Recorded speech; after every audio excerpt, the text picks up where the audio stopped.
kinds of sustained investments do you see will need to continue our lung cancer programs and partnerships in terms of government here in the Philippines and even our ASEAN neighbors abroad? Do anything, factors come in mind when we talk about fund sustainability and collaboration?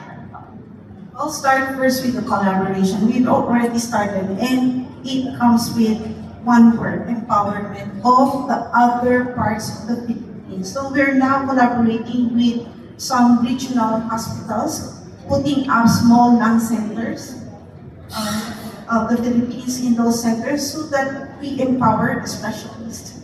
Again, it shortens the time. Patients are not going to Manila from provinces just to receive the same diagnostic and treatment. So we need to empower these regional hospitals.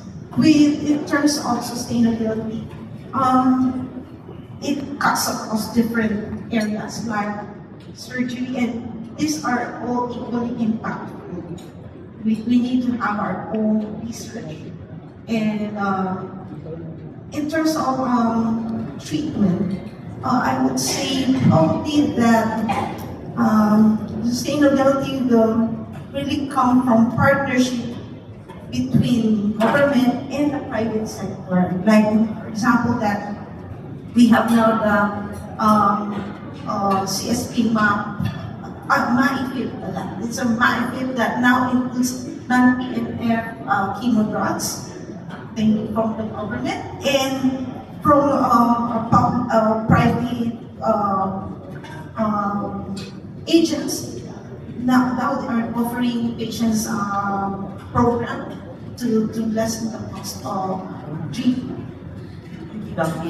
These are very strong works ongoing with local government and the private sector here in the country. Doc Mike, would you like to share any ASEAN collaborations and sustainability options that you have? Investments, business planning strategies, and we can have a full wish list. But I think the more important here, rather than enumerating those, is what would be the goal? We made it simple. Our goal is to really narrow the gap of things. That is a very nice journey that Dr. Kenneth showed us. The gap between the timing of screening and biopsy and reading it, pathology, and treatment.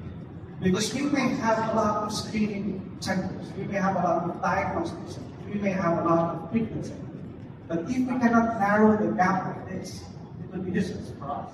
So every time we actually sit down with the management and talk about what are the next things that we do, we have to focus on the goal. Just like our cardiologists, they have door to the loop. Okay? We need to have that time also. We need to have a benchmark of diagnostic, from screening, diagnostic to treatment. In the States, we actually put it between 2 to 4 weeks. And I echo what Dr. as I said, sa atin minsan 9 months kasi kailangan paggawa din natin. So, we have to have that benchmark that the gap between diagnostics and treatment should be short.